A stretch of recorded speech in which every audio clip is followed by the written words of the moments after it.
Now, what do you take away from this very sad ending in the book of Nehemiah? I think right up front, something we need to establish in each of our lives is that it does not matter what God has saved you from.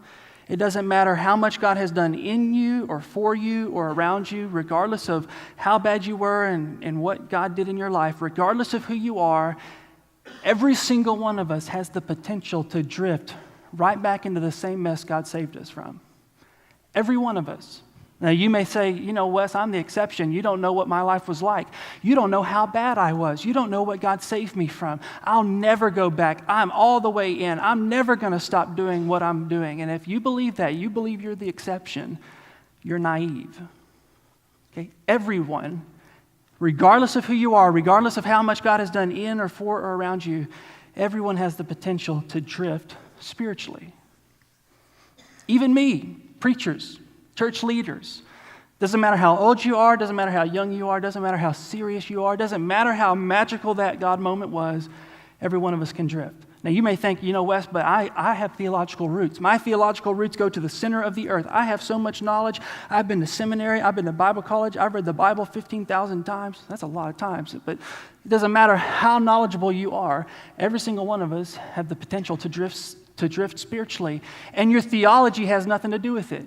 I've never met someone, only on a few occasions have I seen someone leave the faith because of theology, because of intellectual doubts. But I've seen a lot of people drift spiritually. I've seen a lot of men disqualified from ministry who believe the right things or right down the line, Baptist faith and message even. Theology sound, but they're disqualified from ministry because of sloppy, undisciplined living. Usually the story goes something like this. Everything was going fine. I was going to church. I was connected to God. I was growing spiritually. And then I met this girl. Or, I met this guy. And, she laughed at my jokes when no one else would. She was, there's just this connection. I just felt like it was, of the Lord. And it wasn't gross sin. It wasn't immorality. It didn't do anything wrong. But all of a sudden you begin to drift spiritually, relationally, and you wake up one day and it's gone.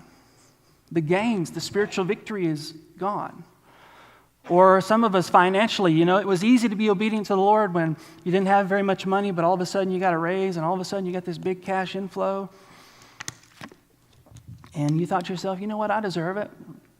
Surely God doesn't really need all that money. Surely God wasn't that serious when he talked about, debt, and surely I can bend this rule here and this rule there. And all of a sudden you begin to drift financially, and you wake up one day and your spiritual gains they're gone.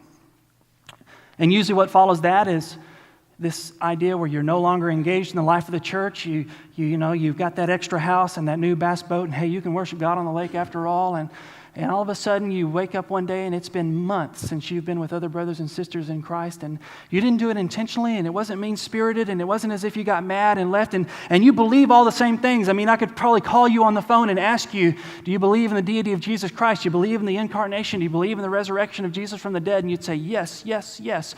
But all of a sudden, even though you believe all the right things, even though your theology is sound, you've drifted spiritually, relationally, financially, in your church life.